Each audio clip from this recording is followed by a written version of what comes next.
This story is titled, Parents Dumped Me for 9 Years Because of My Sick Sister. When they finally tried to reconnect, I pretended not to know them. Hey everyone, we put a lot of time and effort into finding these stories to keep bringing you the best content. If you enjoy what we do, it would mean the world if you hit that subscribe button. Your support really makes all the difference and keeps this journey going strong. Thanks so much for being here with me.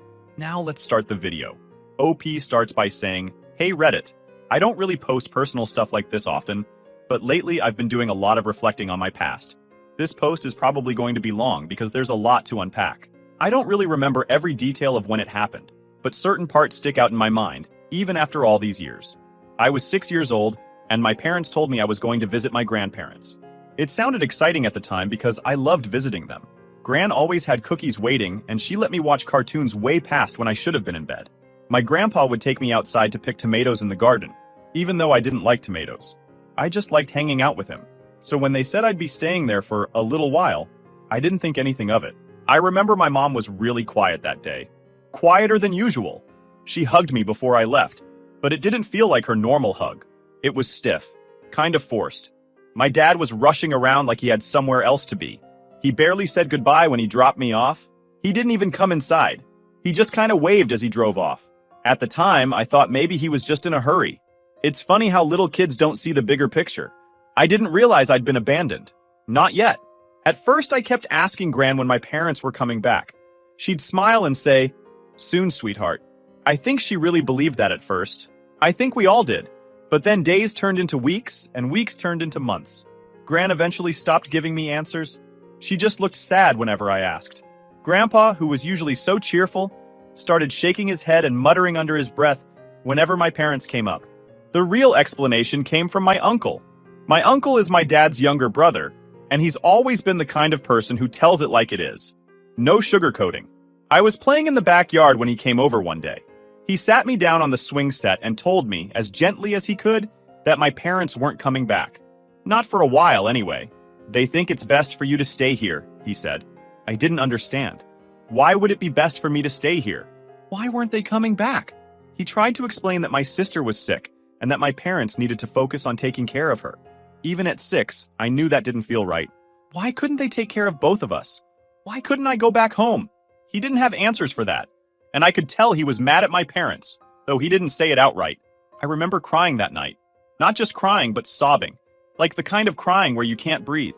Gran sat with me on the couch and rocked me back and forth like I was a baby again. She didn't say much. She just let me cry it out. I think that's when it really hit me that they weren't coming back for me. Life with Gran and Grandpa wasn't bad, though. They were loving and kind, and they tried to give me as much stability as they could, but they were also old and tired.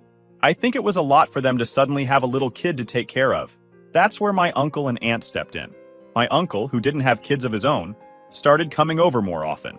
At first, he'd just help out, fixing stuff around the house, mowing the lawn, and taking me out to get ice cream when he could tell I needed cheering up. But after a while, it became clear that my grandparents couldn't keep up with me full time. So my uncle and his wife offered to take me in.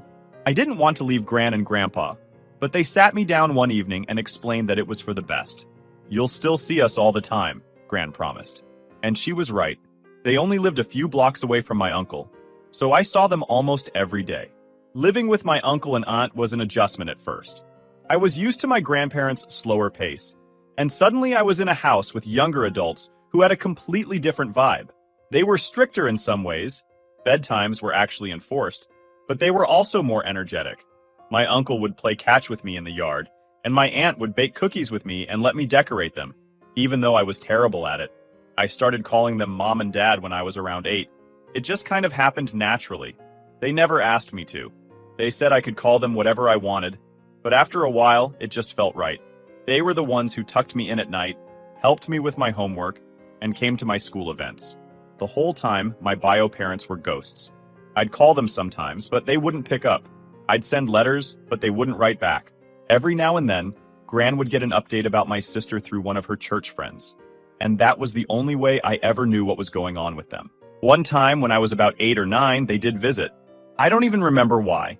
Maybe they felt guilty, or maybe they just wanted to check the box of seeing their son. Whatever the reason, it was awkward. They acted like they didn't know what to say to me, and I didn't know what to say to them either. I was shy around them, like they were strangers. And honestly, that's what they felt like. They didn't stay long. I think the whole visit lasted an hour, tops. After they left, my uncle hugged me and said, "You don't need to worry about them, okay? We've got you." And that's when I decided that he was my real dad. My bio parents might have brought me into the world, but they weren't the ones raising me. Looking back, that drop-off at my grandparents' house was probably the most defining moment of my childhood. It's the moment my life split in two. The life I thought I'd have with my bio parents, and the life I ended up having with my uncle and aunt. I'm grateful for them every single day, but I'd be lying if I said that abandonment didn't leave some scars. By the time I was about 9, I had stopped asking about my bio parents as much. Not because I didn't care, I mean, they were my parents, right? But because asking never led to anything. I'd bring them up, and my grandparents would just get quiet. My uncle and aunt, though they tried to stay neutral, couldn't hide their frustration either. I guess I just got tired of the same non-answers. At first, I still tried to reach out to them. I'd send letters with little updates about school, like, "I got a gold star on my spelling test," or, "We're learning about dinosaurs," and T-Rex is my favorite. Looking back, they were probably the kind of things a little kid would think their parents would love to hear, but they never wrote back. Not once. I'd sit by the mailbox for days after sending something, hoping maybe this time they'd reply. Eventually, I just stopped waiting. When I was around 10, I had this old flip phone my uncle gave me. It didn't have games or anything cool on it, just basic calling and texting, but I loved it because it made me feel grown up. I used to call my parents sometimes, thinking maybe they'd pick up if it was their big boy son calling. They didn't. Not once. I left voicemails sometimes, but they never called back. One time I even asked Gran if maybe they'd lost my number or forgot where we lived. She just gave me this sad little smile and said, "Sweetheart, they know how to find you if they want to." I don't know why, but that hit me hard. The idea that they could call or visit anytime they wanted but just didn't, that was a tough pill to swallow. I think what really made me stop trying was this one visit when I was around 11. It was their first visit in years, and I got so excited when I heard they were coming. I cleaned my room, brushed my hair extra nice, and even put on this stupid button-up shirt my aunt said made me look handsome. When they showed up, though, it was like they barely knew me. They acted polite, like how you might act around a coworker's kid or something, but not like parents. My mom brought me this generic toy truck, and my dad just kind of sat there awkwardly, asking questions like, "So, how's school?" It felt weird, like they were strangers. I wanted to yell at them. "I'm your son. Why don't you know me?" But I didn't. I just sat there and gave short answers until they left. After that, I told my uncle I didn't want to see them anymore. He didn't push me on it, just said, "That's your choice, buddy. We'll support you no matter what." I stopped calling them, stopped writing, and honestly, they didn't even notice. The silence between us wasn't just me cutting them off, it was mutual. By the time I was 12, I decided I was done. No more reaching out, no more waiting for them to show up. I was over it. If they wanted me in their life, they'd have to prove it. Spoiler alert, they didn't. What made it easier to let go was how much my aunt and uncle stepped up. They didn't just take care of me, they parented me. My uncle went to every parent-teacher conference, even the boring ones where the teacher just said, "He's doing fine." My aunt would stay up late with me when I had a project due the next day, even though I'd procrastinated until the last minute. One summer, they even took me to Disneyland. I didn't really think much about it at the time, but looking back, I realize how much they saved up for that trip. We weren't rich or anything, but they wanted me to have that experience. My uncle even went on Space Mountain with me, even though he hates roller coasters. That's the kind of people they are. Meanwhile, my bio parents were basically ghosts. I didn't hear from them at all after that awkward visit. Gran mentioned them once in a while, like, "Your mom asked how you were doing," but it felt so hollow. If she cared, why didn't she ask me directly? It's not like my phone number changed. The last real update I got about them was when my sister got worse. Gran told me in passing that they'd moved to be closer to a hospital that specialized in her illness. I felt bad for my sister. I really did. But I also felt this resentment bubbling up. They could uproot their whole lives for her, but they couldn't pick up the phone to check on me? I tried not to let it get to me too much. My life with my uncle and aunt was good, stable. They made sure I had everything I needed, and they were always there for me, even when I didn't realize I needed them. I still saw my grandparents all the time, and they always made me feel loved. By the time I was a teenager, I think I'd come to terms with it. My bio parents weren't really my parents anymore. Not in the way that mattered. I started seeing my uncle and aunt as my real parents. They earned that title in every way that counts. What stuck with me, though, was this underlying sense of being disposable. Like, If my parents could just leave me like that, what did that say about me? Was I not worth fighting for? I didn't talk about those feelings much, but I think my uncle and aunt sensed it. One day, out of the blue, my uncle sat me down and said, "You know you're wanted, right? You're not just here because we had to take you in. We wanted you." I didn't cry in front of him because, teenage boys don't cry. But later that night, I did. I think that's when I stopped thinking of myself as the kid my parents left and started thinking of myself as the kid my uncle and aunt chose. It made all the difference. By the time I was 14, I had settled into my life with my uncle and aunt as my new normal. I wasn't the kid who got left behind anymore, at least not in my day-to-day life. My uncle and aunt never made me feel like a burden. If anything, they treated me like I was the best thing that ever happened to them. One day, I overheard my aunt talking to my gran about how they'd never been able to have kids. She sounded so sad, saying, "We tried everything, but it just wasn't meant to be." I had no idea before that. They never talked about it around me, probably because they didn't want me to feel like some kind of replacement. But after I overheard that conversation, it started to make sense. The way they poured everything they had into raising me wasn't just because they were good people. It was because they really, genuinely wanted to be parents. It hit me differently after that. I mean, I'd always loved them, but realizing how much they'd been through made me appreciate them even more. They weren't just filling in for my bio parents. They chose me. Around this time, we started talking about adoption. My uncle brought it up casually one night after dinner. "How would you feel if we made this official?" he asked. At first, I didn't know what to say. I mean, they already felt like my parents in every way that mattered. Would a piece of paper really change anything? But the more we talked about it, the more it started to feel like a big deal. It wasn't just about legality, it was about belonging. They explained that adopting me wasn't as simple as just signing some forms. There were legal hurdles because my bio parents still had parental rights, even though they'd essentially abandoned me. My uncle said it would be expensive and complicated, but they were willing to go through it if it's what I wanted. I told them I'd think about it, and I did.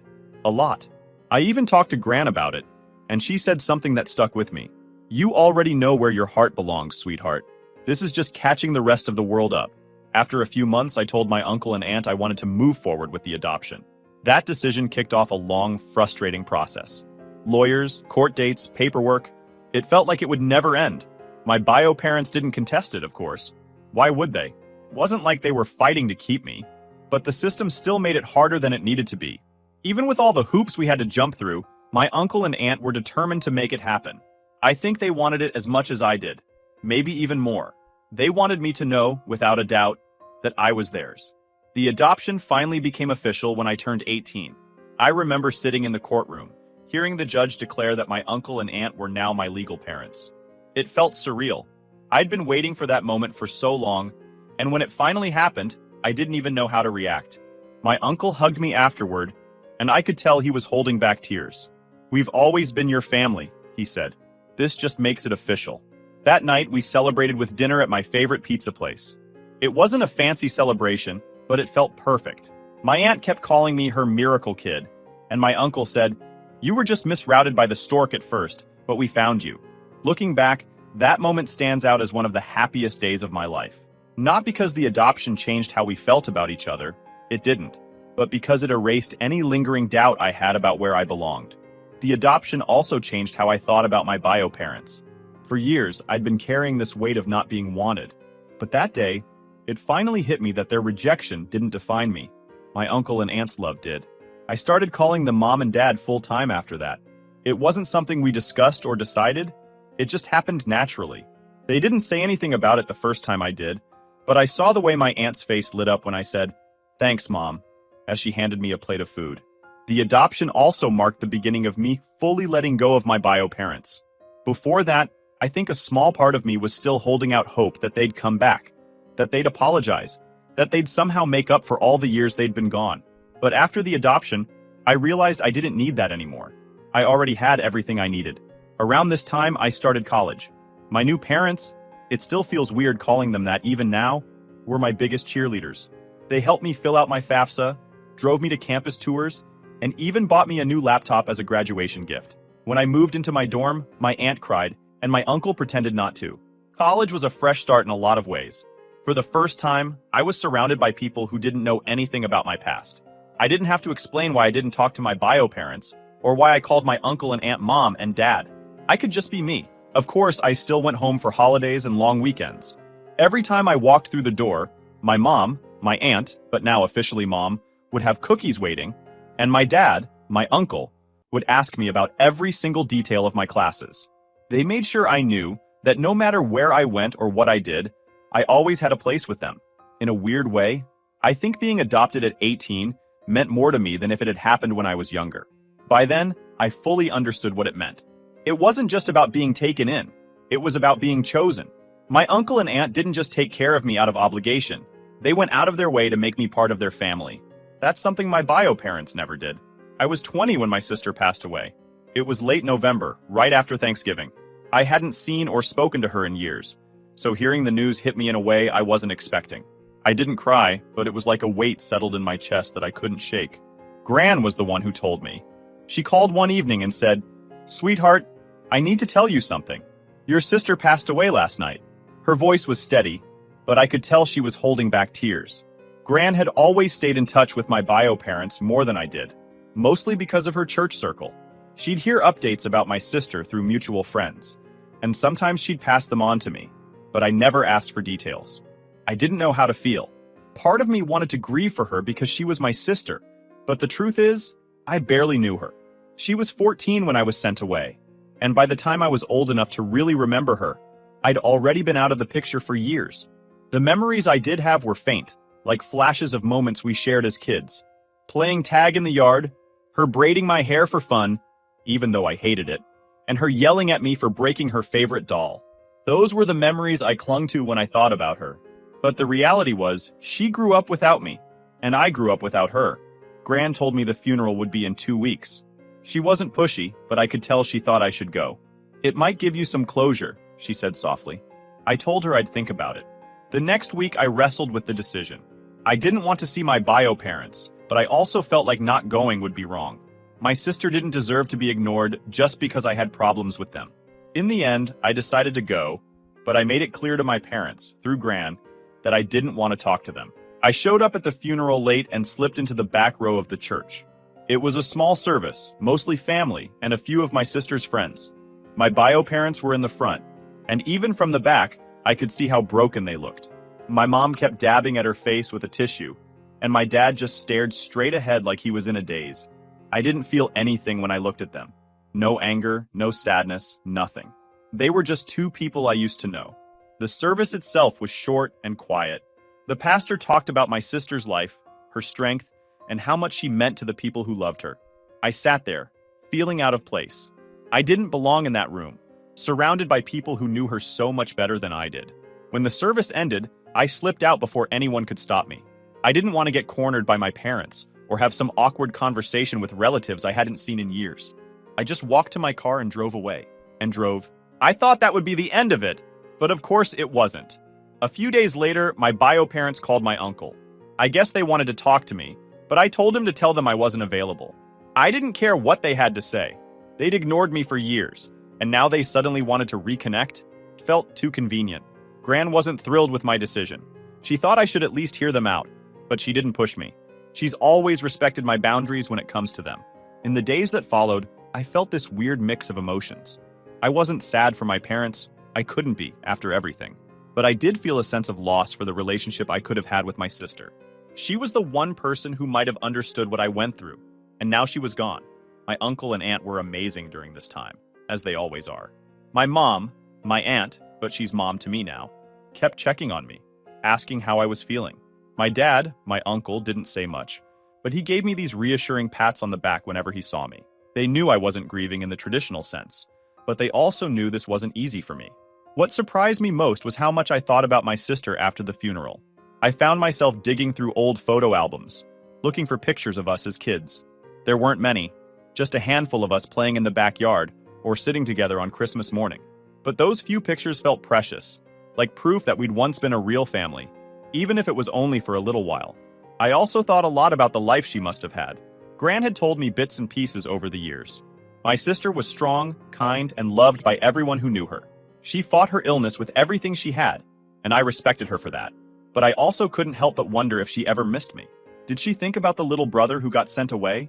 Did she feel guilty, even though none of it was her fault? I'll never know, and that's the hardest part.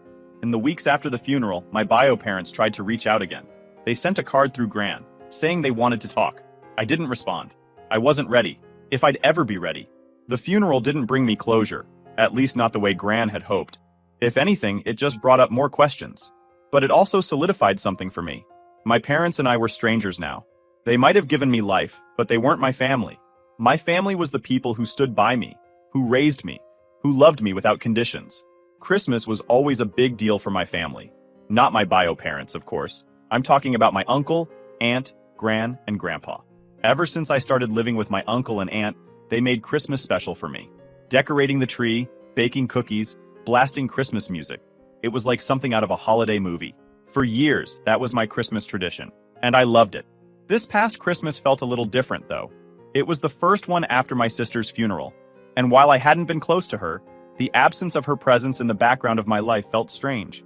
My bio parents had tried to reach out to me a few times since the funeral, but I'd ignored every attempt. I figured they'd get the hint eventually. That night, I went to midnight mass with Gran, which was something we always did together. My aunt and uncle didn't usually come. They weren't really church people, but Gran loved the tradition, and I liked spending that time with her. It was one of those quiet moments where everything feels peaceful, and for a while it felt like the weight of everything that had happened was lifted off my shoulders. That peace didn't last long. About halfway through the service, I felt someone sit down behind us. At first, I didn't think much of it, but then I caught a whiff of my mom's perfume. It's funny how smells can trigger memories. For a second, I was a little kid again, sitting on her lap while she read me a story. But that memory was quickly replaced by anger. What were they doing here? I didn't turn around. I didn't want to see them, and I definitely didn't want to talk to them. I focused on the service, but I could feel their presence behind me the entire time. It was like they were trying to bore holes into the back of my head with their stares. When the service ended, I stood up to leave with Gran, but before I could take 2 steps, my mom was in front of me. "Hi, sweetheart," she said softly, like we were picking up a conversation we'd had yesterday. I froze. For a second, I didn't know what to do. Then without thinking, I said, "Sorry, do I know you?" Her face fell. I could see the shock and hurt in her eyes, but I didn't care. I was done pretending everything was okay. My dad stepped forward and said, "We're your parents." I shook my head. "My parents are at home," I said. Then I turned to Gran. "Are you ready to go?" Gran didn't say anything, but she gave me a little nod, and we started walking toward the door.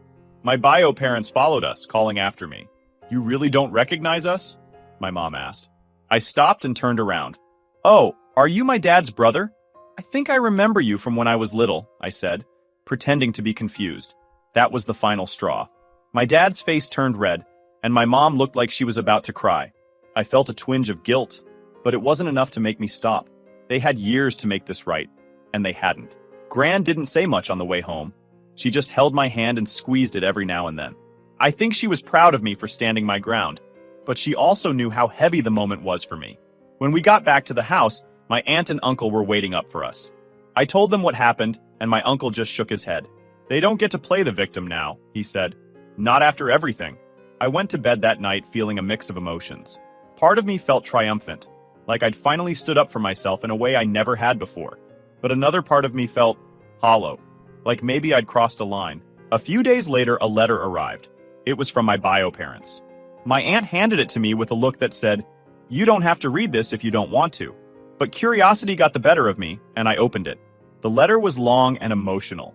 They talked about how hurt they were by my reaction, how they'd only ever tried to do what was best for me, and how they'd always be my parents no matter what.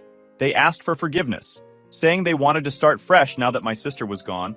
I didn't respond. I didn't know how to. My family was divided on what I should do. Gran thought I was justified in how I handled it. "They made their choice a long time ago," she said. "Now they have to live with it." Some other relatives, though, thought I was being too harsh. "They're grieving," one cousin said. "Maybe this is their way of trying to make amends." But to me, it felt like too little, too late. Where were they when I was 8 and scared and confused? Where were they at my school plays, my birthdays, my graduation? They had their chance, and they blew it. The thing is, I don't hate them. I don't think I ever could. But I also don't feel like I owe them anything. They made their choice, and I made mine. For now, I'm focusing on the family that's always been there for me.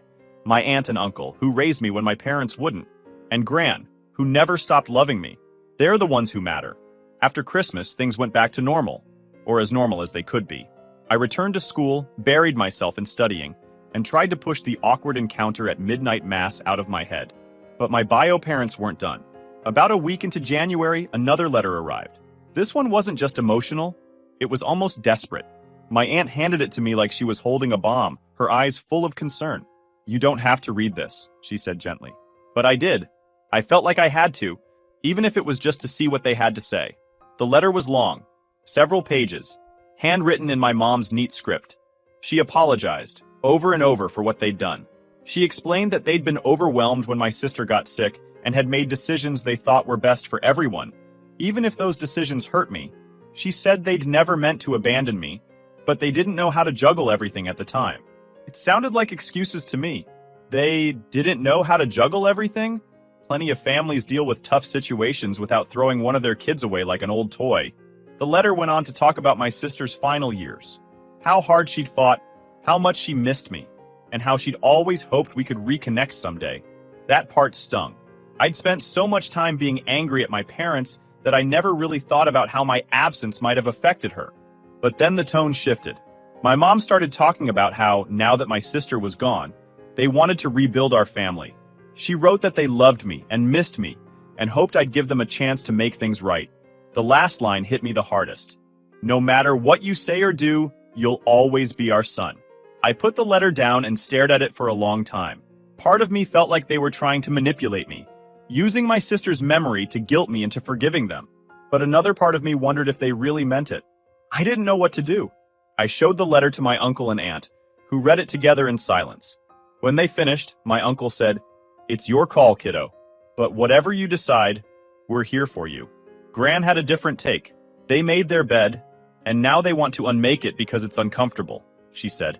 "Don't let them guilt you into anything you're not ready for." The thing was, I wasn't sure what I was ready for. On one hand, I didn't think I could ever forgive them for what they'd done. On the other hand, cutting them off completely hadn't made the hurt go away. For weeks, I carried that letter around with me, rereading it whenever I had a spare moment. I tried to imagine what it would look like to have a relationship with them again. Would it be awkward and forced? Or could we actually rebuild something meaningful? Eventually, I wrote them a response. It wasn't long, just a couple of paragraphs. I told them I appreciated their apology but wasn't ready to forgive them. I said I needed more time to process everything, and that I'd reach out if and when I was ready to talk. I didn't tell them I loved them. I didn't call them mom or dad. I just signed it with my name. When I sent the letter, I felt a strange mix of relief and sadness. Relief because I'd finally said what I needed to say. Sadness because I knew it wasn't the happy ending they were hoping for. A few weeks later, my mom wrote back. Her letter was shorter this time, but the tone was different. It felt less desperate, more understanding. She said she respected my decision and would wait as long as it took for me to be ready. She didn't push or guilt trip me. She just said she loved me and wanted me to be happy, no matter what that looked like. I haven't responded yet. Maybe I will someday, but for now, I'm focusing on the people who've always been there for me. My aunt and uncle, my real mom and dad, have done more for me than my bio parents ever did. They gave me a home, a family, and a sense of belonging. That's something my bio parents can't take away, no matter how much they try to reconnect. Gran says I handled the situation with more grace than she would have. "You're a better person than me, sweetheart," she said with a little laugh. I would have told them where to stick it. Maybe she's right. Maybe I am too soft. But I like to think that setting boundaries while leaving the door open just a crack isn't weakness. It's me taking control of the situation on my own terms. For now, I'm at peace with where things stand. My bio parents might always be a part of my story, but they're not the whole story. The family that raised me, loved me, and chose me, that's my real family. And that's all I need.